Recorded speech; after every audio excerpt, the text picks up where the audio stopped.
Yes people, good morning, good afternoon, good evening to all of you. कैसे हैं सब लोग? होप सो आप सब लोग बहुत बढ़िया रहेंगे। मैं बता दूं मैं भी बहुत अच्छा हूं।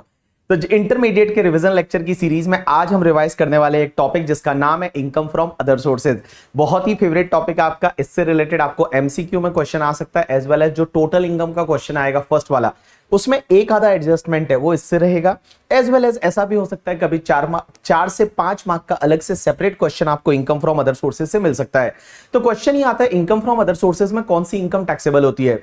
तो एक चीज बता दूं, अगर कोई भी इनकम है वो salary, house property, business, capital gain में टैक्सेबल नहीं होती, वो इनकम फ्रॉम अदर सोर्सेज में होती है। अब एक बात समझना, कौन कौन सी इनकम फ्रॉम अदर सोर्सेज में टैक्सेबल होती है। तो जैसे यहां पे कुछ एग्जांपल्स दे रखे हैं, जैसे आपका डिविडेंड का इनकम है, winning from lottery, puzzles, card game का इनकम है, as well as the interest on the security. जैसे आपके पास कोई डिबेंचर बॉन्ड्स है, उसका आपको इंटरेस्ट मिलता है, तो वो इंटरेस्ट भी अदर सोर्सेज में टैक्सेबल होता है। लेकिन अगर वो सिक्योरिटी स्टॉक इन ट्रेड है तो वो वाला इंटरेस्ट है वो आपके पीजीबीपी हेड में टैक्सेबल हो जाएगा। उसके साथ साथ में अगर आप प्लांटेड मशीनरी, फर्नीचर किसी को लेट आउट करते हैं और प्लांटेड मशीनरी, फर्नीचर का लेट आउट करने का आपका बिजनेस नहीं है, तो वो वाला रेंट है वो इनकम फ्रॉम अदर सोर्सेज में जाएगा। एज वेल एज अगर हाउस प्रॉपर्टी है, उसके आप ओनर हो और आपको रेंट मिल रहा है तो वो हाउस प्रॉपर्टी में जाता है। अदरवाइज हाउस प्रॉपर्टी अगर आपने सबलेट कर दिया और उससे जो रेंट मिलता है that is taxable under income from other sources.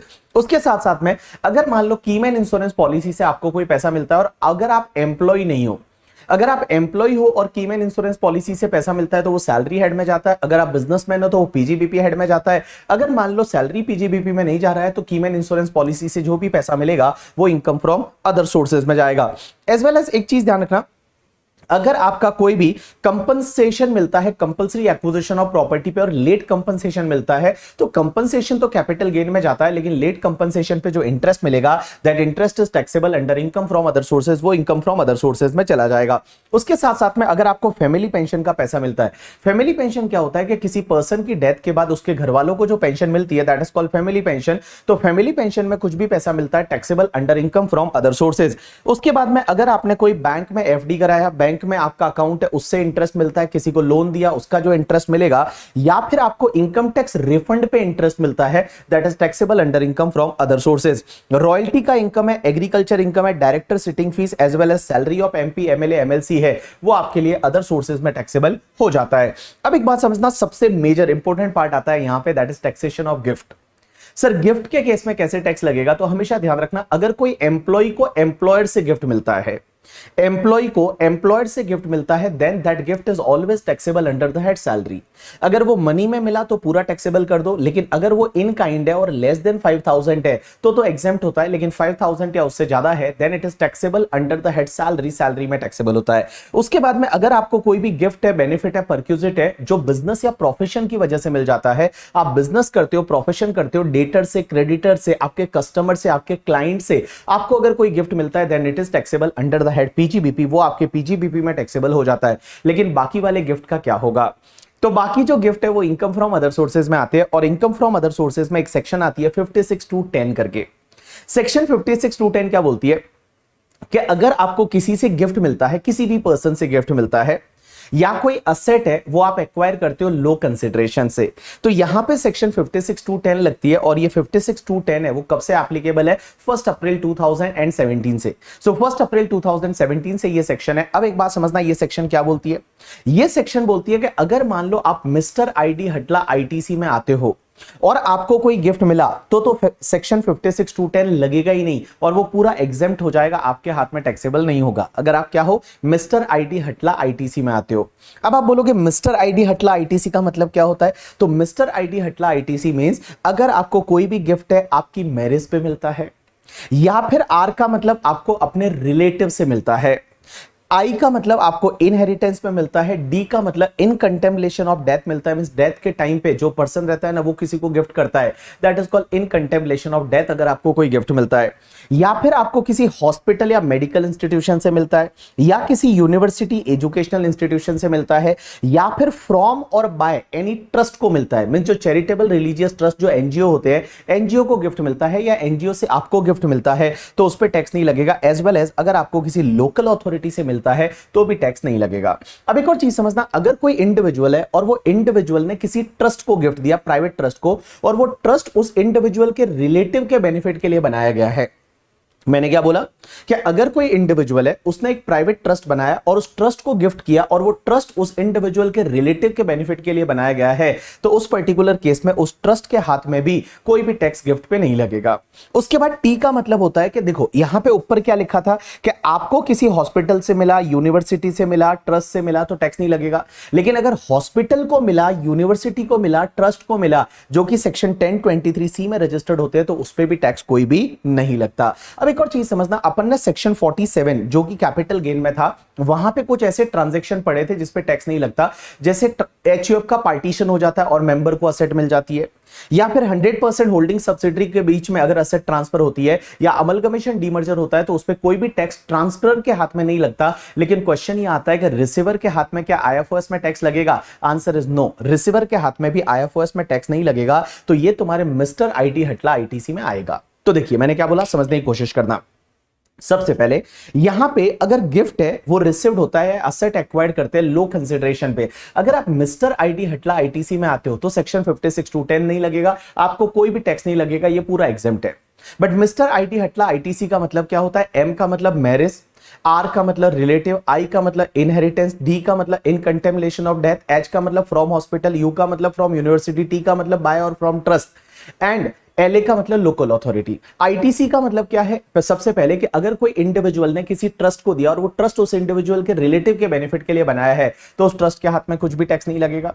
T का मतलब होता है रिसीव्ड बाय द ट्रस्ट या कोई हॉस्पिटल, यूनिवर्सिटी वगैरह, एंड सी का मतलब certain transaction which is not regarded as transfer. अपन ने वहां पढ़े थे, इसमें कुछ ट्रांजैक्शन ही कवर है। कौन कौन से? या तो एचयूएफ का पार्टीशन हो गया, असेट मेंबर को मिल गई, तो मेंबर के हाथ में कोई टैक्स नहीं लगेगा। या होल्डिंग की 100% सब्सिडरी कंपनी है, उनके बीच में अगर असेट ट्रांसफर होती है तो रिसीवर के हाथ में कोई टैक्स नहीं लगेगा। अमलगमेशन डीमर्जर में अगर कुछ भी मिलता है तो उस पर कोई भी टैक्स नहीं लगेगा। लेकिन क्वेश्चन ये आता है रिलेटिव की डेफिनेशन में कौन आएगा? तो मैंने यहां पे रिलेटिव की डेफिनेशन के लिए आपको एक चार्ट दे रखा है, रिलेटिव की डेफिनेशन में कौन कौन आएगा। तो सबसे पहली चीज अगर मैं बात करूं इंडिविजुअल की, तो इंडिविजुअल के लिए रिलेटिव कौन होगा? तो इंडिविजुअल अगर मान लो मैं मेरी बात करूं तो इंडिविजुअल एसएससी के लिए रिलेटिव सबसे पहले स्पाउस, उसके बाद में उस इंडिविजुअल का ब्रदर एंड ब्रदर की स्पाउस, भैया एंड भाभी रिलेटिव है। उस इंडिविजुअल के सिस्टर एंड स्पाउस मतलब दीदी एंड जीजू है, वो रिलेटिव है। उस इंडिविजुअल के स्पाउस का ब्रदर मींस साला एंड साले की वाइफ है, वो इंडिविजुअल के लिए रिलेटिव है। उस इंडिविजुअल के स्पाउस की सिस्टर एंड उसके स्पाउस मींस आपकी साली एंड उसके हस्बैंड साड़ू भाई, वो आपके रिलेटिव है। उस इंडिविजुअल के मदर फादर है, पेरेंट्स है, वो इंडिविजुअल के रिलेटिव है। एंड मदर फादर के ब्रदर सिस्टर एंड उनके स्पाउस। अगर आप मदर के ब्रदर में देखोगे तो मामा मामी, मदर की सिस्टर में देखोगे तो मासी मासा जी, फादर के ब्रदर में देखोगे तो अंकल आंटी, एंड फादर की सिस्टर में देखोगे तो बुआ फूफा जी, वो आपके रिलेटिव माने जाएंगे। एंड इस इंडिविजुअल के जो लीनियल असेंडेंट होते हैं, दादाजी दादी जी, नाना जी नानी जी, परदादा परदादी, परनाना परनानी, अगर वो जिंदा है तो वो भी रिलेटिव है। एंड इस इंडिविजुअल के स्पाउस के मदर फादर मींस आपके जो सास ससुर है, वो भी आपके रिलेटिव है। और इंडिविजुअल के स्पाउस के जो लीनियल असेंडेंट है मींस वाइफ के दादा दादी नाना नानी परदादा परदादी परनाना परनानी अगर जिंदा है तो वो रिलेटिव है। एंड इन दोनों की मेहनत means lineal descendant and their spouse. जैसे मान लो मैं हूं तो मेरा बेटा और उसकी वाइफ, उनके बच्चे, या मेरी बेटी और मेरे दामाद जी है, वो मेरे रिलेटिव माने जाएंगे करके, ठीक है। उसके साथ में एचयूएफ के अगर रिलेटिव की बात करूं तो एचयूएफ के लिए कोई भी मेंबर ऑफ एचयूएफ वो रिलेटिव है। यहां पे एक चीज ध्यान रखना, आप अगर अपने रिलेटिव से आपको कोई भी गिफ्ट मिलता है तो उस पर टैक्स नहीं लगेगा। एक और चीज समझना, ऐसा हो सकता है कि कोई पर्सन है वो आपका रिलेटिव है लेकिन आप उसके लिए रिलेटिव नहीं हो। जैसे एग्जांपल के लिए अंकल, एक बात समझिए, मेरे लिए मेरे अंकल जो है वो रिलेटिव है क्योंकि मेरे फादर के भाई अंकल रिलेटिव है, लेकिन अंकल के लिए मैं रिलेटिव नहीं हूं क्योंकि अंकल जब एसएससी बन जाते हैं तो अंकल के ब्रदर में मेरे पापा तो आएंगे बट उनके बच्चे जो मैं हूं, मैं उनके लिए रिलेटिव नहीं हूं। यू गॉट माय पॉइंट और नॉट? यस। तो देखिए मैंने आपको क्या बोला, अगर आपको कोई भी असेट गिफ्ट में मिलती है या आपको कोई असेट वगैरह लो कंसिडरेशन पे मिलता है, कोई पैसा मिलता है, आप अगर मिस्टर आईटी हटला आईटीसी में आते हो तो सेक्शन 56(2)(10) नहीं लगेगा, आपको कोई भी टैक्स नहीं लगेगा। लेकिन आप समझना मिस्टर आईटी हटला आईटीसी में नहीं आते तो क्या होगा। सबसे पहले अगर आपको मनी गिफ्ट में मिला, मनी का मतलब होता है पैसा, कैश या बैंक में पैसा मिला, एफडी मिला, दैट इज कॉल्ड मनी। अगर आपको मनी गिफ्ट में मिलता है एंड एग्रीगेट मनी पूरे साल का मिला के अगर 50,000 से ज्यादा है, then it is fully taxable. Aggregate money का मतलब क्या होता है, मुझे 20,000 20,000 20,000 20,000 चार लोगों से मिला। Individual is not more than 50,000 but aggregate is 80,000, it is more than 50,000। So total 80,000 मेरे हाथ में टैक्सेबल हो जाएगा, under income from other sources में टैक्सेबल हो जाएगा। लेकिन मनी नहीं मिलता अगर आपको गिफ्ट में कुछ मूवेबल प्रॉपर्टी मिलती है। बट एक चीज ध्यान रखना, movable property covered only 10 asset, सिर्फ यही 10 असेट है जो मूवेबल असेट में कवर होती है। कौन कौन सी? Share, security, jewellery, drawing, painting, sculpture, archaeological collection, any other work of art, bullion and virtual digital asset. Virtual digital asset का मतलब होता है क्रिप्टो करेंसी। तो क्या बोला मैंने? Share, security, jewellery, drawing, painting, sculpture, archaeological collection, any other work of art, bullion and virtual digital asset. अगर आपको ये 10 असेट गिफ्ट में मिला एंड अगर आपको गिफ्ट में मिला और एग्रीगेट एफएमवी 50,000 से ज्यादा है, एग्रीगेट फेयर मार्केट वैल्यू अगर 50,000 से ज्यादा है, then it is fully taxable. या फिर अगर आप ये असेट लो कंसिडरेशन से एक्वायर करते हो and aggregate FMV minus consideration का डिफरेंस 50,000 से ज्यादा है, एग्रीगेट एफएमवी माइनस कंसिडरेशन का डिफरेंस अगर 50,000 से ज्यादा है, तो वो डिफरेंस आपके लिए इनकम फ्रॉम अदर सोर्सेज में टैक्सेबल हो जाएगा। एक और चीज ध्यान रखना, अगर आपको कार गिफ्ट में मिली टैक्सेबल नहीं होगा, मोबाइल फोन गिफ्ट में मिला, आईफोन गिफ्ट में मिला, टीवी गिफ्ट में मिला, टैक्सेबल नहीं है। यहां ध्यान रखना, मूवेबल प्रॉपर्टी में ओनली ये 10 असेट है, अगर आपको यही गिफ्ट में मिलता है तो ही अदर सोर्सेज में टैक्स लगेगा। ये 10 असेट कौन कौन सी है? Share, security, jewellery, drawing, painting, sculpture, archaeological collection, any other work of art, bullion and virtual digital asset. इनको छोड़ के कोई भी असेट जैसे कार है, बाइक है, मोबाइल फोन है, ये आपको गिफ्ट में मिलता है तो उस पर कोई टैक्स नहीं लगेगा। उसके बाद में अगर आपको इमूवेबल प्रॉपर्टी कोई मिलता है, इमूवेबल प्रॉपर्टी का मतलब होता है या तो लैंड मिलता है, बिल्डिंग मिलता है, या लैंड एंड बिल्डिंग मिलता है। अगर ये इमूवेबल प्रॉपर्टी आपको गिफ्ट में मिला, मींस विदाउट कंसिडरेशन मिला, और विदाउट कंसिडरेशन मिला और यहां पे पर प्रॉपर्टी स्टैंप ड्यूटी वैल्यू अगर 50,000 से ज्यादा है, then it is fully taxable. तो इमूवेबल प्रॉपर्टी आपको गिफ्ट में मिलता है और पर property stamp duty value more than 50,000 है, then it is fully taxable. अब एक और चीज समझना, अगर आपको इमूवेबल प्रॉपर्टी लो कंसिडरेशन पे मिलता है, मींस आप इमूवेबल प्रॉपर्टी लो कंसिडरेशन पे खरीद रहे हो, अगर आप इमूवेबल प्रॉपर्टी लो कंसिडरेशन से खरीदते हैं तो पर प्रॉपर्टी एसडीवी माइनस कंसिडरेशन का डिफरेंस अगर 50,000 से ज्यादा है, एसडीवी माइनस कंसिडरेशन का डिफरेंस 50,000 से ज्यादा है एंड उसके साथ साथ में SDV is more than 110% of consideration, दोनों कंडीशन सेटिस्फाइड होनी चाहिए। पहली कंडीशन, एसडीवी माइनस कंसिडरेशन का difference is more than 50,000 and second condition is SDV is more than 110% of consideration. अगर ये दोनों कंडीशन सेटिस्फाइड हो जाती है तो एसडीवी और कंसिडरेशन का जो डिफरेंस रहेगा ना, वो डिफरेंस आपके लिए इनकम फ्रॉम अदर सोर्सेज में टैक्सेबल हो जाएगा। तो देखिए, अगर मैंने कोई इमूवेबल प्रॉपर्टी गिफ्ट में मिली तो पर प्रॉपर्टी एसडीवी 50 से ज्यादा है, फुल्ली टैक्सेबल कर दो। अगर मैंने कोई इमूवेबल प्रॉपर्टी लो कंसिडरेशन से एक्वायर की, लो कंसिडरेशन से खरीदी, अगर मैंने लो कंसिडरेशन से खरीदी तो उस केस में क्या होगा कि बेटा दो कंडीशन, पहली कंडीशन एसडीवी माइनस कंसिडरेशन का डिफरेंस 50,000 से ज्यादा होना चाहिए and second condition SDV is more than 110% of consideration, then difference between SDV and consideration is taxable in hands of the buyer, buyer के हाथ में वो टैक्सेबल हो जाएगा। अब एक और चीज समझना, मैंने आपको बोला कि आपको अगर मनी वगैरह गिफ्ट में मिलता है और वो 50,000 से ज्यादा है तो वो फुल्ली टैक्सेबल हो जाता है। लेकिन गाइस, इसका एक एक्सेप्शन है। ये एक्सेप्शन आया था कोविड के टाइम पे। जब कोविड हुआ था तो आपको पता रहेगा, बहुत बार बहुत सारे लोगों के पास पैसे नहीं थे और लोगों ने ट्रीटमेंट के लिए डोनेशन किया था, मींस कुल मिला के आपको गिफ्ट मिला था। तो कुल मिला के आपको गिफ्ट मिला था और वो जो गिफ्ट मिला था, क्वेश्चन ये आता है क्या वो टैक्सेबल होगा या नहीं होगा।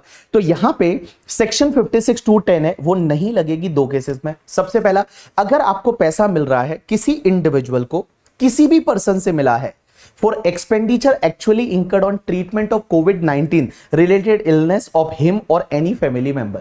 जैसे मान लो फॉर एन एग्जांपल, मेरे को किसी से डोनेशन मिला, गिफ्ट मिला, और कितना भी अमाउंट हो, और वो पैसा मैंने कोविड से रिलेटेड ट्रीटमेंट के लिए खर्च किया है, मेरे या मेरे फैमिली मेंबर के। यहां पे फैमिली मेंबर में कौन कौन आएगा? स्पाउस है, चिल्ड्रन है and dependent relative. Dependent relative में मदर, फादर, ब्रदर, सिस्टर में से। तो spouse, children and dependent relative, mother, father, brother, sister, उनके ट्रीटमेंट के लिए मैंने वो पैसा खर्च कर दिया, तो भले मुझे वो डोनेशन मिला था, गिफ्ट मिला था, मेरे हाथ में वो टैक्सेबल नहीं है। तो देखो, सबसे पहली चीज, अगर कोविड रिलेटेड इलनेस के लिए, ट्रीटमेंट के लिए खर्चा किया, या तो एसएससी का इंडिविजुअल के खुद के लिए या उसके रिलेटिव के लिए, और वो पैसा किसी से आपको एज अ डोनेशन मिला था, तो उस पर्टिकुलर केस में वो एग्जेम्प्ट हो जाएगा, उस पर कोई भी टैक्स नहीं लगेगा। एंड दूसरा क्या है कि अगर मान लो किसी फैमिली मेंबर को पैसा मिलता है जिस पर्सन की डेथ हो गई है उसके फैमिली मेंबर को पैसा मिलता है within 12 month of the death, and death is due to the कोविड-19 इलनेस। आपने देखा होगा बहुत बार कि कोविड में क्या हुआ था, लोगों की डेथ हो गई थी, तो डेथ हो गई तो उनके फैमिली मेंबर को बहुत सारे लोग आगे आए और उन्होंने हेल्प की। तो जब हेल्प करने के लिए लोगों ने उनको पैसा दिया, गिफ्ट दिया, तो क्वेश्चन ही आता है कि क्या ये टैक्सेबल होगा? आंसर इज नो, बट यहां पे कुछ कंडीशन है। तो मैंने क्या बोला, किसी पर्सन की डेथ हो गई और उसके फैमिली मेंबर को मिल रहा है और पैसा मिल रहा है within 12 month of the death, death हो गया उसके 12 मंथ के अंदर अंदर मिल रहा है। पैसा किससे मिल रहा है? पैसा अगर जो पर्सन की डेथ हुई उसके एम्प्लॉयर से मिल रहा है तो कितना भी मिला वो पूरा एग्जेम्प्ट है। जैसे पर्सन है, मान लो एक राजू करके, और राजू की डेथ हो गई, उसके फैमिली मेंबर को राजू के एम्प्लॉयर से पैसा मिला तो कितना भी मिला वो चलेगा। लेकिन किसी दूसरे लोगों से मिल रहा है तो उसमें लिमिट है 10 लाख की, कि 10 लाख रुपए तक मिला तो एग्जेम्प्ट है। 10 लाख के ऊपर मिला तो 10 लाख के ऊपर वाला यहां पे टैक्सेबल हो जाएगा। लेकिन उसमें एक और कंडीशन यह है कि जब वो कोविड पॉजिटिव हुआ उसके 6 महीने के अंदर अंदर डेथ होनी चाहिए। कोविड से रिलेटेड उसका ट्रीटमेंट हो रहा है, पॉजिटिव हुआ, उसके 6 महीने के अंदर अंदर डेथ होनी चाहिए, तो जो भी पैसा मिलेगा वो एग्जेम्प्ट हो जाएगा। ये वाला कॉन्सेप्ट यहां पे लगेगा। चलिए उसके बाद में अपन आगे चलते हैं और सबसे इंटरेस्टिंग पार्ट ये आता है कि सर एक बात बताओ, जैसे आपने 50C में पढ़ाया था कि अगर कोई भी एसएससी एसडीवी से सेटिस्फाइड नहीं है तो वो अपना केस वैल्यूएशन ऑफिसर को ट्रांसफर करा सकता है। वैल्यूएशन ऑफिसर वैल्यू बढ़ा देता है तो इग्नोर करो, कम करता है तो ले लो। क्या ये कॉन्सेप्ट 56(2)(10) में भी लगेगा? आंसर इज यस लगेगा। मींस आपने कोई प्रॉपर्टी अगर लो कंसिडरेशन पे खरीदी है, और मैं क्या बोल रहा हूं, लो कंसिडरेशन पे प्रॉपर्टी खरीदते हो, एसडीवी माइनस कंसिडरेशन का डिफरेंस 50 से ज्यादा है and SDV is more than 110% of consideration, तो एसडीवी और कंसिडरेशन का डिफरेंस पे आईएफओएस में टैक्स लगता है। अगर आप एसडीवी से सेटिस्फाइड नहीं हो तो आपका केस वैल्यूएशन ऑफिसर को ट्रांसफर हो सकता है। आपका केस वैल्यूएशन ऑफिसर को ट्रांसफर हो सकता है और वैल्यूएशन ऑफिसर ने वैल्यू बढ़ा दी तो इग्नोर करो, वैल्यूएशन ऑफिसर ने वैल्यू कम कर दी तो उस वैल्यू को आप ले लीजिए। अब एक और चीज समझना, यहां पे सेक्शन 56(2)(10) है वो तभी लगती है जब आपको कोई भी असेट मिल रही है ना, वो आपके लिए कैपिटल असेट है। अगर आपके लिए जो असेट मिल रही है गिफ्ट में या लो कंसिडरेशन पे खरीद रहे हो वो स्टॉक इन ट्रेड है तो सेक्शन 56(2)(10) में टैक्स नहीं लगता। इसका मैंने लॉजिक वगैरह है वो आपको regular batch, fast track batch में दे रखा है कि अगर आप कोई भी असेट है वो एक्वायर करते हो लो कंसिडरेशन पे या फिर आपको गिफ्ट में मिलती है, वो आपके लिए स्टॉक इन ट्रेड है तो यहां पे 56(2)(10) में टैक्स नहीं लगता। वो कैपिटल असेट है तो सेक्शन 56(2)(10) में टैक्स लगेगा। एक और चीज समझना, बहुत बार क्या होता है, आपको कोई असेट गिफ्ट में मिली या फिर आप कोई एसेट लो कंसिडरेशन पे खरीद रहे हो और आपने आईएफओएस में टैक्स भर दिया ऑन द एसडीवी या फिर एफएमवी पे आपने आईएफओएस में टैक्स भर दिया, तो ध्यान रखना जिस एसडीवी या एफएमवी पे आप टैक्स भरते हो वही तुम्हारी कॉस्ट ऑफ एक्विजिशन बन जाएगी। तो फ्यूचर में जब उस एसेट को बेचोगे तो जिस वैल्यू पे आपने टैक्स भरा था, जो एफएमवी एसडीवी पे टैक्स भरा था, वो आपकी कॉस्ट ऑफ एक्विजिशन बन जाएगी। तो मैंने आपको याद रहेगा, मैंने आपको ये बताया था, जैसे मान लो मेरी वाइफ से मुझे कोई एसेट गिफ्ट में मिली तो मेरे हाथ में आईएफओएस में टैक्स नहीं लगा क्योंकि रिलेटिव से गिफ्ट मिला। तो मेरे लिए कॉस्ट क्या होती है? Cost to previous owner, period of holding previous owner, indexation भी प्रीवियस ओनर से। लेकिन अगर मान लो मेरे को आपने कोई एसेट गिफ्ट की और मेरे हाथ में आईएफओएस में टैक्स लग गया तो आईएफओएस में जिस एसडीवी या एफएमवी पे टैक्स लगा है वही मेरी कॉस्ट ऑफ एक्विजिशन बन जाएगी। अब एक और चीज समझना, क्वेश्चन ये आता है सर ये एसडीवी जो लेते हैं, बार बार आप एसडीवी की बात कर रहे हो, ये एसडीवी लेते कौन सी डेट का है? आईएफओएस में ये एसडीवी कौन सी डेट का लेंगे? क्या डेट ऑफ अग्रीमेंट का लेंगे या डेट ऑफ रजिस्ट्रेशन का लेंगे?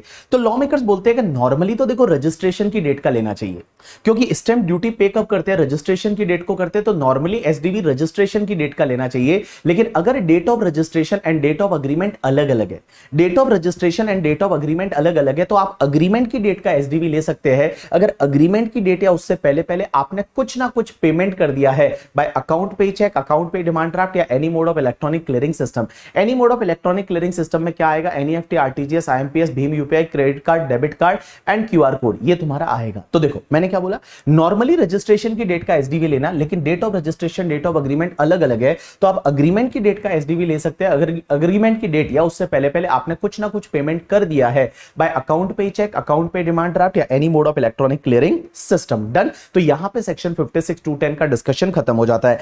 अब अपन पढ़ेंगे एक सेक्शन होती है 43CA, ये सेक्शन पीजीबीपी की सेक्शन है बट इसको पढ़ते हैं यहां पे। ये सेक्शन है ना वो एग्जैक्ट रेप्लिका है सेक्शन 50C की, जो कि कैपिटल गेन में पढ़ा था।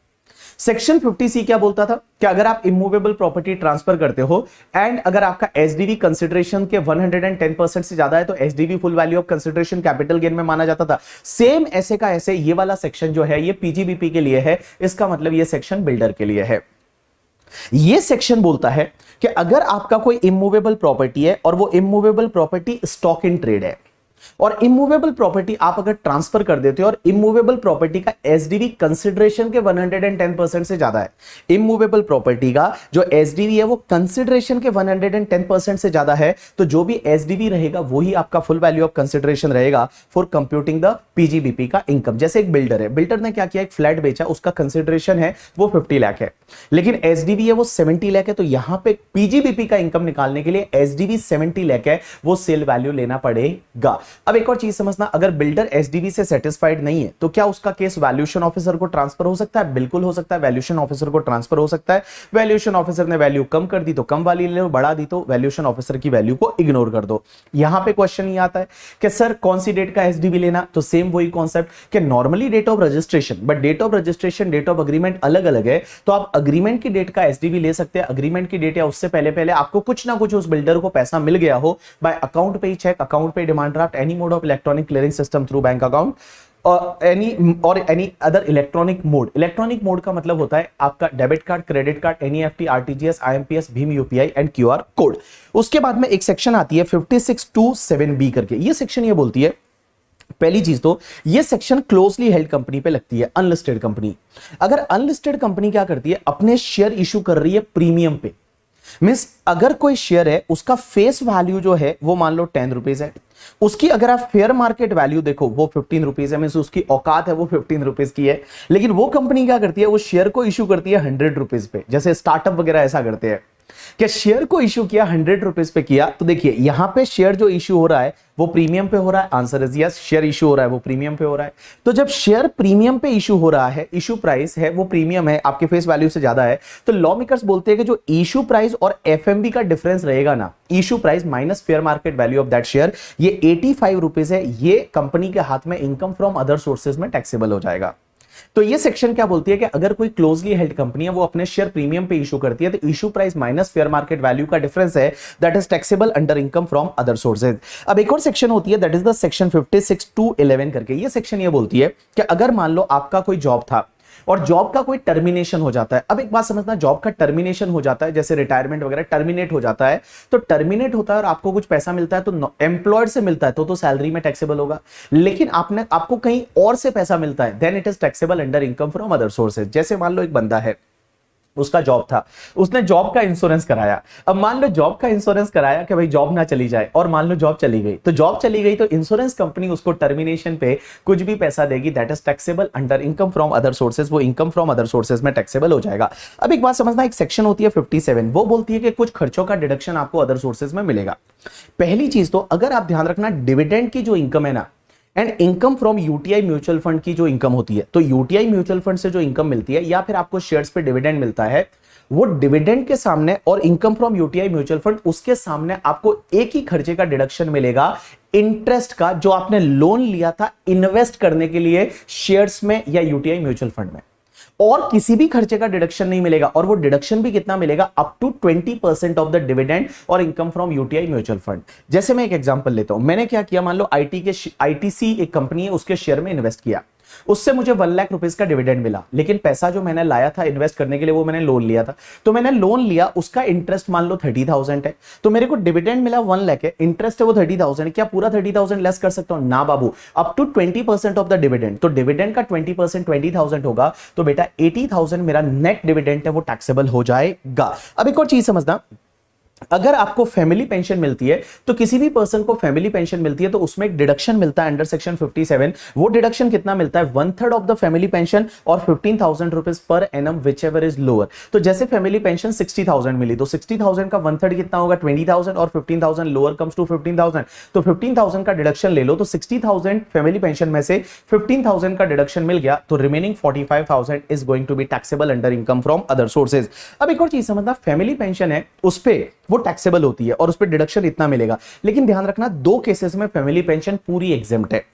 एक तो अपने जितने भी जो आर्म फोर्सेस के एम्प्लॉय होते हैं, मींस जो अपने आर्मी के जो लोग हैं, आर्मी के जो ऑफिसर है, इंक्लूडिंग पैरामिलिट्री फोर्सेस के जो एम्प्लॉय रहते हैं, वो अपने सेना के जो जवान है वो हमारे लिए लड़ते हैं। अब उनका अगर उनमें से कोई भी शहीद हो जाता है, और शहीद होने के बाद उनके घर वालों को, लीगल हेयर को अगर कोई भी पेंशन मिलती है तो वो पूरी एग्जेम्प्ट है, उस पर कोई भी टैक्स नहीं लगेगा। एंड दूसरा, अगर कोई भी पर्सन ऐसा है जो कि सेंट्रल गवर्नमेंट, स्टेट गवर्नमेंट की सर्विस में था एंड उसको वीर चक्र मिला था, परमवीर चक्र मिला था या महावीर चक्र मिला था, और उसकी डेथ के बाद उसके घर वालों को अगर कोई भी फैमिली पेंशन मिलती है तो उस पर कोई भी टैक्स नहीं लगेगा, वो पूरा एग्जेम्प्ट हो जाएगा। अब एक और चीज समझना, अगर आपको लेट कंपनसेशन मिलता है कंपल्सरी एक्विजिशन पे और उस पे इंटरेस्ट मिलता है तो interest is taxable under income from other sources in the year in which that interest is received. And ध्यान रखना, यहां पे 50% का स्टैंडर्ड डिडक्शन मिलता है। तो इंटरेस्ट जैसे आपको 50,000 मिला तो आपको यहां सिर्फ 25,000 है वो टैक्सेबल हो जाएगा। अब एक और चीज समझना, बाकी जितने भी खर्चे हैं, अगर कोई अदर सोर्सेज की इनकम कमा रहे हो और उससे रिलेटेड कोई भी खर्चे है तो उसका डिडक्शन मिल जाएगा। आंसर इज यस, उसका डिडक्शन आपको मिल जाएगा। अब एक चीज समझना, इनकम फ्रॉम अदर सोर्सेज में कुछ ऐसे खर्चे हैं जिसका डिडक्शन आपको नहीं मिलेगा। पहला तो आपके कोई पर्सनल एक्सपेंसेस है उसका डिडक्शन नहीं मिलेगा, या इंडिया के बाहर आपने कोई भी सैलरी का पेमेंट किया, इंटरेस्ट का पेमेंट किया और अगर उसका टीडीएस आपने नहीं काटा तो आपको खर्चे का डिडक्शन नहीं मिलेगा। आप सिंगल डे में सिंगल पर्सन को 10,000 से ज्यादा का पेमेंट करते हो कैश में तो उसका डिडक्शन आपको नहीं मिलेगा, या फिर आपने रेजिडेंट को पे किया उसका टीडीएस नहीं काटा तो आपको 30% खर्चा डिसअलाउड हो जाएगा। और जो कैजुअल इनकम होती है, विनिंग्स वगैरह, लॉटरी वगैरह, उसके सामने कोई भी खर्चे का डिडक्शन आपको नहीं मिलता। अब एक बात समझना, यहां पर मैंने कुछ एग्जेम्प्ट इनकम का जिक्र कर रखा है कि कुछ इनकम ऐसी है जो पूरी एग्जेम्प्ट होती है, उस पर कोई भी टैक्स नहीं लगता है। सबसे पहला तो एक सेक्शन होती है 10, सब सेक्शन नहीं बोलते, 10 के साथ में जो लिखा होता है उसको क्लॉज बोलते हैं। तो सेक्शन 10 क्लॉज 4 सब क्लॉज 2 करके वो ये बोलता है कि अगर मान लो कोई भी पर्सन है उसका अगर एनआरई अकाउंट है, एनआरई अकाउंट का मतलब होता है नॉन रेजिडेंट एक्सटर्नल अकाउंट, और ये एनआरई अकाउंट है, वो इंडिविजुअल है, वो मान लो नॉन रेजिडेंट है as per the RBI, means as per the like RBI उसको परमिट कर रखा है और वो एज पर आरबीआई फेमा के रूल के हिसाब से वो बंदा नॉन रेजिडेंट है और उसने एनआरई अकाउंट रखा है, नॉन रेजिडेंट एक्सटर्नल अकाउंट रखा है, और तो उस अकाउंट पे जो भी इंटरेस्ट आएगा ना वो इंटरेस्ट पूरा टैक्स फ्री है, उस इंटरेस्ट पे कोई भी टैक्स नहीं लगता, वो इंटरेस्ट पूरा टैक्स फ्री है। दूसरा सेक्शन ये बोलता है कि अगर मान लो कोई भी ऐसा डिजास्टर हो जाए और डिजास्टर के टाइम पे किसी इंडिविजुअल को या उसके लीगल हेयर को कोई भी कंपनसेशन मिलता है central government, state government, local authority से, तो उस पर्टिकुलर केस में वो पूरा एग्जेम्प्ट है। एग्जांपल के लिए मान लो बाढ़ आ गई, एग्जाम्पल के लिए मान लो सुनामी आ गई करके, ठीक है, एग्जाम्पल के लिए बहुत ज्यादा हैवी रेन हो गई और उसकी वजह से कोई भी ऐसे, इसको अपन बोल सकते हैं डिजास्टर करके, और डिजास्टर की वजह से कोई गवर्नमेंट आपको पता रहेगा कंपनसेशन देती है, तो गवर्नमेंट जो कंपनसेशन देगी वो पूरा एग्जेम्प्ट है, उस पर कोई भी टैक्स नहीं लगेगा। सेक्शन 1016 ये बोलती है कि अगर आपको कोई स्कॉलरशिप मिलती है और वो स्कॉलरशिप आपके एजुकेशन से रिलेटेड है, एजुकेशनल स्कॉलरशिप है, तो वो पूरा एग्जेम्प्ट है, उस पर कोई भी टैक्स नहीं लगेगा। उसके साथ साथ में जो एमपी एमएलए होते हैं उनको आपको पता रहेगा जो डेली अलाउंस और कॉन्स्टिट्यूएंसी अलाउंस मिलता है वो पूरा एग्जेम्प्ट है।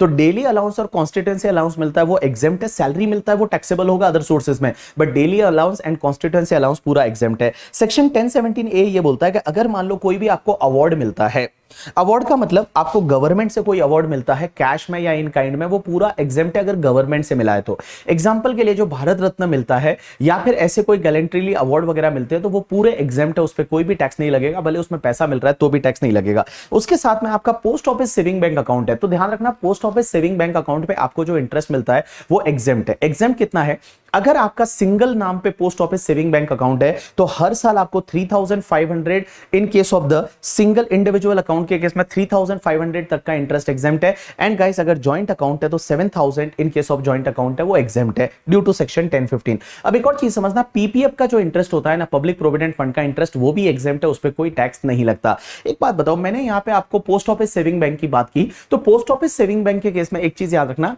देखो पोस्ट ऑफिस सेविंग बैंक का आपको इंटरेस्ट मिलता है, जैसे फॉर एन एग्जांपल मुझे 20,000 का इंटरेस्ट मिला, तो 20,000 में से पहले तो 3,500 का एग्जेम्पशन ले लूंगा यहां पे अदर सोर्सेज में, रिमेनिंग इंटरेस्ट कितना बचा 16,500। अब मैं टीटीए में डिडक्शन और ले लूंगा 10,000 का, तो 10,000 का डिडक्शन मुझे 80 टीटीए में मिलेगा अंडर द डिडक्शन टॉपिक करके। चलिए उसके बाद में कॉन्सेप्ट आता है डिविडेंड एंड डिविडेंड।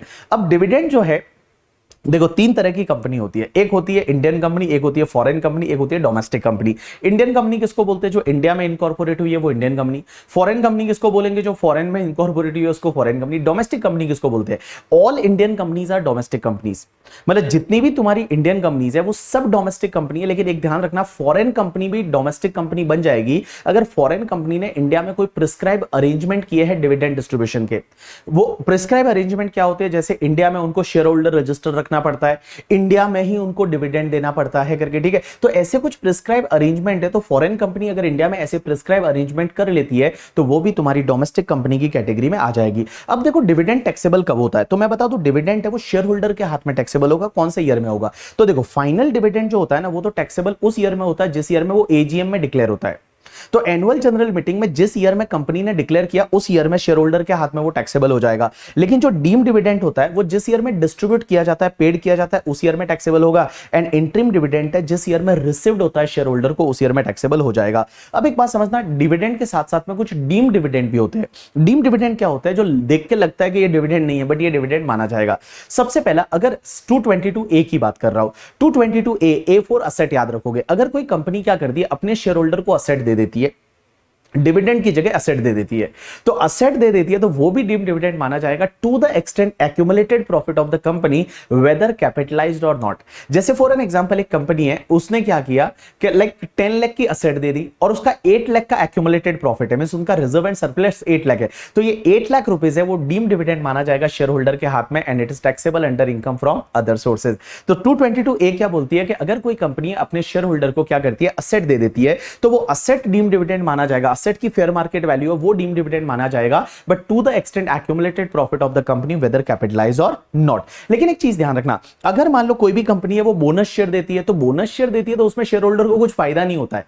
तो बोनस शेयर अगर इक्विटी शेयर होल्डर को देते हैं तो उसमें कोई असेट डिस्ट्रीब्यूट थोड़ी होती है, तो उसको डीम डिविडेंड नहीं माना जाएगा। सेक्शन 222B क्या बोलती है बताएं? कि अगर कोई कंपनी प्रेफरेंस शेयर होल्डर को बोनस शेयर देती है, एक बात बताओ, इक्विटी शेयर होल्डर को बोनस शेयर दिया तो कोई फायदा नहीं है, लेकिन प्रेफरेंस शेयर होल्डर को बोनस शेयर दिया तो फायदा होगा। तो प्रेफरेंस शेयर होल्डर को या तो बोनस शेयर देती है, प्रेफरेंस शेयर होल्डर को बोनस शेयर देती है, या किसी भी शेयर होल्डर को, इक्विटी या प्रेफरेंस शेयर होल्डर को डिबेंचर स्टॉक या डिपॉजिट सर्टिफिकेट देती है, तो वो डीम डिविडेंड माना जाएगा to the extent accumulated profit of the company. उसके बाद एक सेक्शन होती है 222C। 222C क्या बोलती है? सी का ऐसे याद रखोगे, close down of the company. अगर कोई कंपनी लिक्विडेशन में जाती है और लिक्विडेशन के टाइम पे उसका जितना रिजर्व एंड सरप्लस है और वो क्या करती है, असेट बांटती है शेयर होल्डर को, तो शेयर होल्डर के हाथ में वो डीम डिविडेंड माना जाएगा to the extent accumulated profit of the company. तो कंपनी लिक्विडेट हो गई, उन्होंने शेयर होल्डर को असेट है वो 20 लाख की बांटी और उनका रिजर्व एंड सरप्लस मान लो 15 लाख था, तो 15 लाख है वो शेयर होल्डर के हाथ में डीम डिविडेंड माना जाएगा, टैक्सेबल होगा under income from other sources. Next section 222D। 222D का ऐसे याद रखोगे कि decrease in share capital.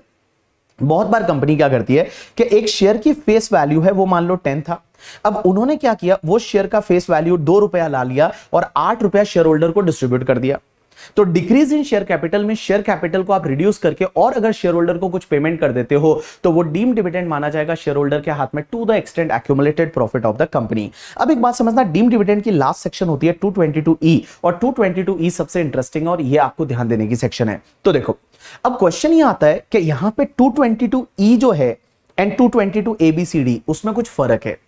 222ABCD and 222E में कुछ डिफरेंसेस है। पहला डिफरेंस तो यह है कि 222ABCD जो अपन ने अभी डिस्कस किया that is applicable to all companies. All company में प्राइवेट कंपनी, पब्लिक कंपनी सबके लिए है, लिस्टेड अनलिस्टेड सबके लिए। लेकिन 222E वाली जो सेक्शन है ना वो सिर्फ क्लोजली हेल्ड कंपनी के लिए है।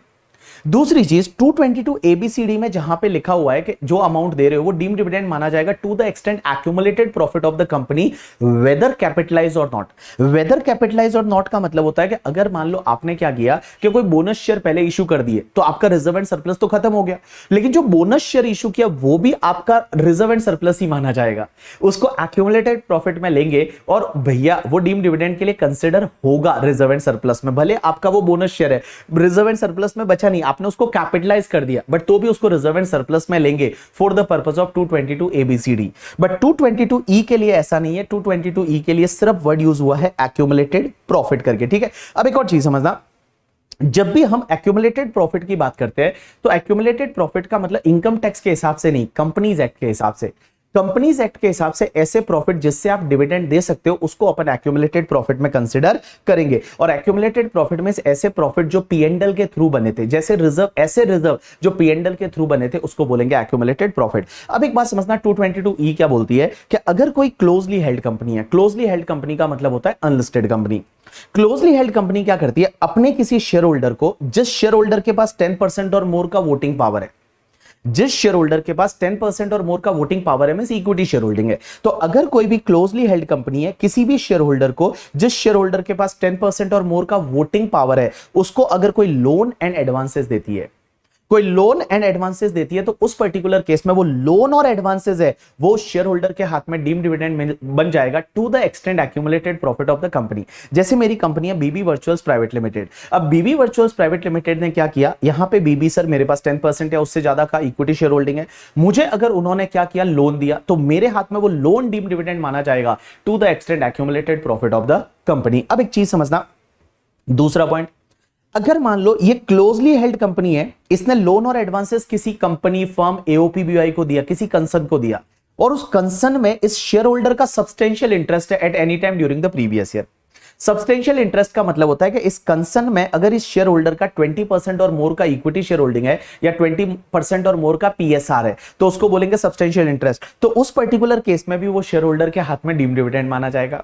या फिर मान लो ये क्लोजली हेल्ड कंपनी ने मेरे किसी दूसरे पर्सन, रिलेटिव वगैरह को लोन दिया और वो मेरे बिहाफ पे दिया, मेरे बेनिफिट के लिए दिया, तो जितना मेरे बेनिफिट या बिहाफ के लिए दिया वो भी डीम्ड डिविडेंड माना जाएगा मेरे हाथ में to the extend accumulated profit of the company. तो क्या पढ़ा, देखो, अगर कोई क्लोजली हेल्ड कंपनी है, किसी भी शेयर होल्डर को जिसके पास 10% और मोर का इक्विटी शेयर होल्डिंग है, या तो उसको लोन देते हैं, या वो शेयर होल्डर का किसी सब कंसर्न में सब्सटेंशियल इंटरेस्ट है, उस कंसर्न को लोन देते हैं, या किसी अदर पर्सन को देते हैं वो शेयर होल्डर के बेनिफिट या बिहाफ के लिए, तो वो डीम्ड डिविडेंड माना जाएगा to the extend accumulated profit of the company. अब एक और चीज समझना, कंपनी अगर मार्केट रेट से इंटरेस्ट चार्ज कर रही है तो भी क्या डीम्ड डिविडेंड माना जाएगा? Answer is yes.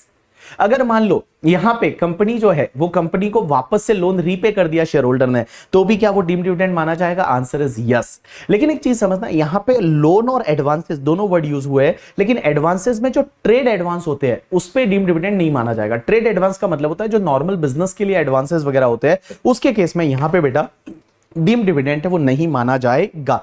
अब एक चीज समझना, एक और सेक्शन होती है, सेक्शन 222 में ही लिखा हुआ है, 222 में लिखा हुआ है कि कुछ चीजें ऐसी होती है जो आपका डिविडेंड या डीम्ड डिविडेंड नहीं मानी जाएगी। पहली चीज तो, अगर मान लो कोई कंपनी ऐसी है जो अपने शेयर होल्डर को लोन देती है और वो कंपनी का काम ही लोन देना है, means company is into the money lending का बिजनेस, और मनी लेंडिंग के बिजनेस में है, और ऑर्डिनरी कोर्स ऑफ बिजनेस में अगर वो कंपनी लोन दे रही है, तो उस पर्टिकुलर केस में वो डीम्ड डिविडेंड नहीं माना जाएगा। मींस कंपनी का काम ही मनी लेंडिंग का है and ordinary course of business में अगर वो लोन दे रही है शेयर होल्डर को, तो वो डीम्ड डिविडेंड नहीं माना जाएगा। दूसरी चीज, अगर मान लो फॉर एन एग्जांपल कंपनी ने क्या किया, पहले लोन दिया था और वो डीम्ड डिविडेंड माना जा चुका है, अब कंपनी क्या कर रही है, एक्चुअल में डिविडेंड दे रही है और एक्चुअल डिविडेंड को उस लोन से एडजस्ट कर रही है, उस लोन से सेट ऑफ कर रही है, एक्चुअल डिविडेंड को उस लोन से एडजस्ट कर रही है, उस लोन से सेट ऑफ कर रही है, तो जितना सेट ऑफ हो रहा है ना वो डिविडेंड नहीं माना जाएगा। उसके बाद में गाइस, अगर मान लो आपका बायबैक ऑफ द शेयर है, तो वो डिविडेंड डीम्ड डिविडेंड नहीं है।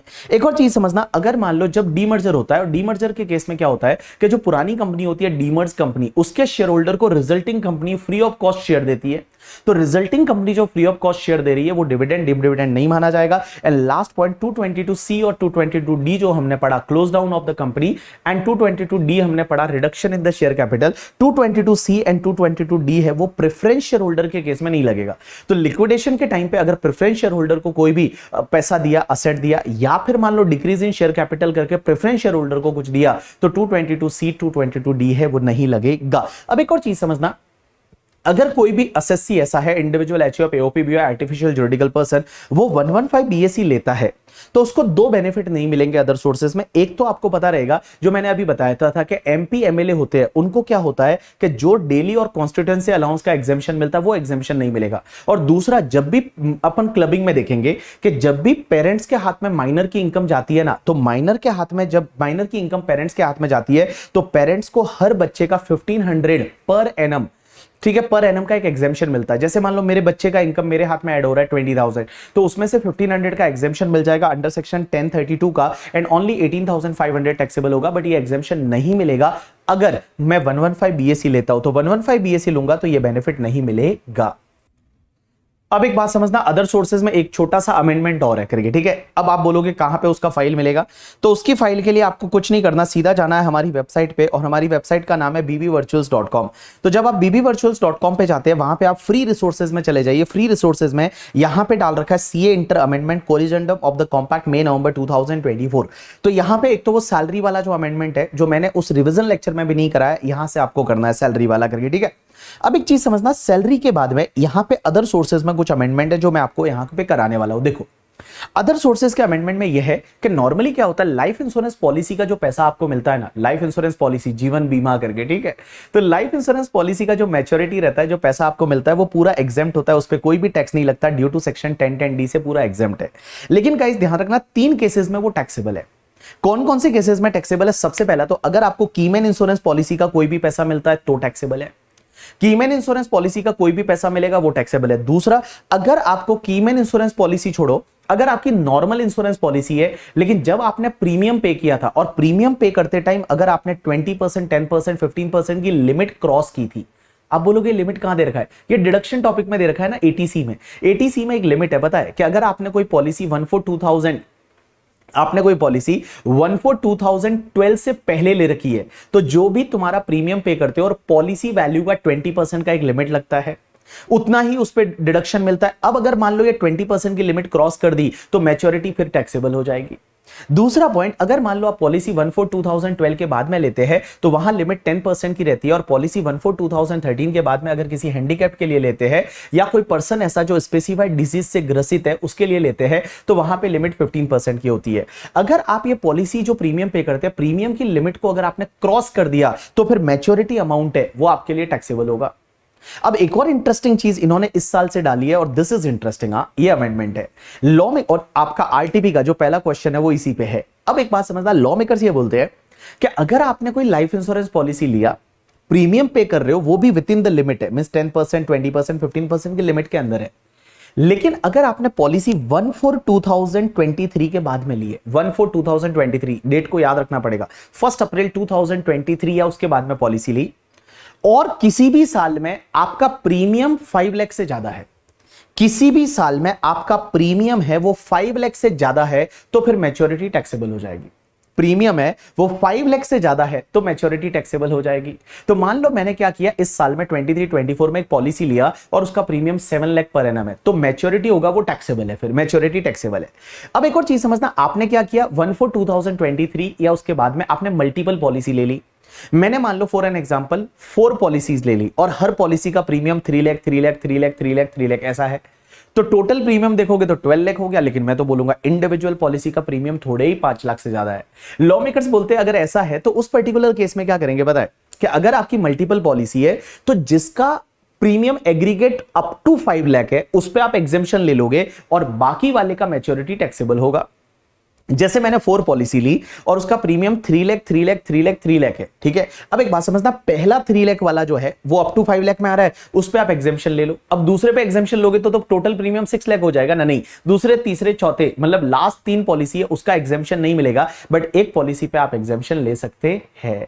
मैंने यहां पे बहुत सारे एग्जांपल्स दे रखे, टोटल 10-11 एग्जांपल दे रखे, जब आप करोगे तो आपको इजीली समझ में आ जाएगा। एक और चीज समझना, यहां पे जब आपका, मैंने बोला 3 केस में लाइफ इंश्योरेंस पॉलिसी का मैच्योरिटी टैक्सेबल होता है, एक तो कीमैन इंश्योरेंस पॉलिसी के केस में, दूसरा वो लिमिट से ज्यादा है, या फिर ये 5 लाख का लिमिट क्रॉस हो गया 1/4/2023 या उसके बाद में पॉलिसी लिया तो। अब एक चीज समझना, ये अगर लिमिट क्रॉस हो गया 10, 20, 15 वाला, या फिर 5 लाख से ज्यादा है, लेकिन मैच्योरिटी अगर डेथ पे मिलता है, किसी के डेथ पे पैसा मिलता है, तो वो पूरा एग्जेम्प्ट हो जाएगा, वो टैक्सेबल नहीं होगा। अब आप क्या करोगे, ये 5 लाख वाली लिमिट से रिलेटेड मैंने यहां पे बहुत सारे क्वेश्चन दिए हैं, 1 2 3 4 5 6, टोटल 10-11 क्वेश्चन है। अगर आप ये क्वेश्चन को करोगे तो आपको बहुत अच्छे से अंडरस्टैंडिंग बैठ जाएगा। टोटल यहां पे 10-11 क्वेश्चन है। अब एक और चीज समझना, आपका मैच्योरिटी आपका टैक्सेबल होगा, बट क्वेश्चन ये आता है कि मैच्योरिटी का पूरा टैक्सेबल होगा या उसमें से प्रीमियम लेस होगा। Right answer is premium less होगा। जैसे फॉर एन एग्जांपल 10 ईयर में मैंने प्रीमियम पे किया था 1 करोड़ का, 10 लाख, 10 लाख, 10 लाख, 1 करोड़ प्रीमियम पे किया। अब मैच्योरिटी मान लो 2 करोड़ है, तो क्या पूरा 2 करोड़ टैक्सेबल होगा ना, only 1 crore, means 2 crore minus premium paid जो है वो डिफरेंस है वो टैक्सेबल होगा। लेकिन ध्यान रखना, प्रीमियम में जीएसटी का कंपोनेंट आप नहीं लेंगे। जैसे फॉर एन एग्जांपल मैंने प्रीमियम पे किया था 10 लाख प्लस 5% जीएसटी 10,50,000 का, बट तो भी आपको 10 लाख ही प्रीमियम लेस करने को मिलेगा, 50,000 आपको नहीं मिलेगा करके, ठीक है। अब एक और चीज समझना, बहुत बार अगर आप टर्म प्लान लेते हो, टर्म प्लान में क्या होता है, जिसमें मैच्योरिटी होती ही नहीं है। मैच्योरिटी आपको पैसा तभी मिलेगा जब डेथ होती है, तो टर्म प्लान में कोई इन्वेस्टमेंट प्लान नहीं है, उसमें कोई मैच्योरिटी होती नहीं है। तो अगर आपने टर्म प्लान लिया तो उस पर ये कंडीशन वगैरह नहीं लगेगी। टर्म प्लान के लिए आपने 10 लाख का प्रीमियम पे किया, 15 लाख का पे किया, चलेगा, क्योंकि टर्म प्लान में क्या होता है, मैच्योरिटी वगैरह कुछ आता ही नहीं है, तो उस पर कोई भी टैक्सेबिलिटी का क्वेश्चन नहीं आएगा। अब एक और चीज समझना, लाइफ इंश्योरेंस पॉलिसी का मैच्योरिटी टैक्सेबल कहां होगा, इनकम फ्रॉम अदर सोर्सेज में। अदर सोर्सेज में कैसे टैक्सेबल करने का, जो मैच्योरिटी मिल रहा है माइनस जितना प्रीमियम पे किया था वो लेस कर दो। लेकिन एक चीज समझना, अगर उस प्रीमियम पे आपने कहीं डिडक्शन लिया था, क्योंकि लाइफ इंश्योरेंस प्रीमियम पे आप एटीसी में डिडक्शन भी लेते हो, तो अगर आपने प्रीमियम पे डिडक्शन लिया था तो जितना आपने डिडक्शन लिया था वो फिर प्रीमियम में से एक्सक्लूड हो जाएगा व्हाइल कैलकुलेटिंग द इनकम। जैसे फॉर एन एग्जांपल यहां पे जैसे आपका 60 लाख का सम एश्योर्ड था, आपने एनुअल प्रीमियम आपका 520 है, तो 5 लाख की लिमिट को क्रॉस कर गया, मींस ये मैच्योरिटी टैक्सेबल होगी। 10 ईयर का पॉलिसी है, लेकिन आप हर साल डिडक्शन ले रहे हो 1,50,000 का एटीसी में, और मैच्योरिटी अमाउंट 77 है। अब एक बात बताओ, मैच्योरिटी अमाउंट आपका 77 है, अब उसमें से जितना प्रीमियम पे किया वो लेस करो। आपने प्रीमियम कितना पे किया, 5,20,000 पे कर रहे हैं, मल्टीप्लाई बाय 10 इयर्स तो 52 लाख हो जाएगा। लेकिन एक बात बताओ, 52 लाख जो है वो लेस नहीं करेंगे, अपन क्या करेंगे, 520 में से बाबू 150 का तो एटीसी में डिडक्शन लिया था, तो रिमेनिंग प्रीमियम जो बचेगा वो 3,70,000 बचेगा, मल्टीप्लाई बाय 10, तो 37 लाख का टोटल प्रीमियम था, वो लेस कर दीजिए। बाकी जो 40 लाख है वो आपके लिए इनकम फ्रॉम अदर सोर्सेज में टैक्सेबल हो जाएगा। यू गॉट माय पॉइंट और not? Yes. So other sources में लाइफ इंश्योरेंस पॉलिसी वाला जो अमेंडमेंट है ये आप भूल के नहीं जाओगे, अच्छे से आप इसको करके जाएंगे। और मैंने यहां पे पीडीएफ दे रखा है, आप इसको डाउनलोड करके और इसका प्रिंट आउट लेके अपनी बुक में स्टेपल करके रख लीजिए करके, ठीक है। चलिए, तो गाइस आज हमने रिवाइज किया income from other sources. Hope so आपको ये लेक्चर बहुत अच्छा लगा होगा। अगर आपको ये लेक्चर अच्छा लगा है, इन डिटेल लगा है, तो आप एक काम करिए, इस चैनल को लाइक कर दीजिए, इस चैनल को यहाँ पे जो रेड कलर का बेल आइकन आ रहा होगा उसको आप सब्सक्राइब कर लीजिए, और ये लेक्चर को आपके जितने भी फ्रेंड्स हैं इंटरमीडिएट के जिन्होंने मेरे से क्लास लिया है, नहीं लिया है, आप उनके साथ शेयर कर लीजिए करके, ठीक है, जिससे कि उनको भी बेनिफिट मिल जाए और इतने अच्छे प्यारे प्यारे रिविजन लेक्चर है वो उनको भी देखने को मिले, और एग्जाम में आप बहुत अच्छे से इसके लाइक अपने आप को बहुत अच्छे से स्कोर कर पाओ, और बहुत अच्छे से स्कोर करके और फटाफट इसी एग्जाम में पास हो जाओ। क्योंकि देखो, आपको पता रहेगा, अभी इंस्टीट्यूट के प्रेसिडेंट ने बोला है कि हमको अगले 15-20 साल के अंदर अंदर कितने सीए चाहिए पता है? 15 साल के अंदर अंदर उन्होंने बोला हमको 30-40 लाख सीए चाहिए। अब आपको 30-40 लाख सीए चाहिए, मींस हर साल 2 लाख सीए बनाने पड़ेंगे। अब 2 लाख सीए बनाने पड़ेंगे, अभी सीए कितने बनते हैं? हर साल में 20,000 सीए बनते हैं, बिकॉज एक रिजल्ट आता है तब 10,000 सीए बनते हैं, दूसरे रिजल्ट में 10,000, सो 20,000 सीए बनते हैं। अब ये तो 10% ही, उनको 90% ज्यादा सीए चाहिए, तो उसको देखते हुए मुझे ये लगता है कि रिजल्ट बहुत अच्छा रहने वाला है। और गवर्नमेंट से बहुत ज्यादा प्रेशर है इंस्टीट्यूट के ऊपर भी कि ज्यादा से ज्यादा सीए बनाए, क्योंकि सीए की डिमांड है, जैसे टैक्सेशन बढ़ रहा है, जीएसटी बढ़ रहा है, लोग रिटर्न फाइल करना चालू कर रहे हैं, तो उसमें सीए की जरूरत रहती है, तो सीए ज्यादा से ज्यादा बनाए। तो मेरे को ये लगता है इंस्टीट्यूट आपको पास करना चाहती है, अब आपके ऊपर है कि आप पास होना चाहते हैं या नहीं। और अगर आप सच में पास होना चाहते हैं ना, तो अपने एफर्ट को आप दुगुना कर दीजिए। आज से अपने एफर्ट जो है, जितना आप एफर्ट मार रहे हो उसको 10%, 15% से बढ़ा दीजिए, आराम से आप पास हो जाएंगे। और हर दिन एनालाइज करिए कि जो आज का दिन बीता है वो क्या सही बीता है या नहीं, जो आप करना चाहते थे वो आपने किया है या नहीं। आपको अपने आप को एनालाइज करिए, अपने आप से बात करते रहिए करके, और अच्छे से पॉजिटिवली पढ़ते रहिए, खुश रह के पढ़िए। और जब भी थोड़ा बहुत डीमोटिवेट होते हैं तो किसी से बात कर लीजिए, थोड़ा वॉक कर लीजिए, मोबाइल से अपनी दूरी है वो थोड़ा बना के रखिए करके। मोबाइल से दूरी बनाने का मतलब आप यूट्यूब वगैरह जिन फैकल्टी को आपने सब्सक्राइब कर रखा है उनके लेक्चर्स वगैरह आप देख सकते हैं, रिविजन लेक्चर देख सकते हैं, but on the social media and all wasting time उस पर आपको नहीं करना है करके, ठीक है। चलिए, thanks a lot people, that's enough for today from my side, see you in the next revision lecture.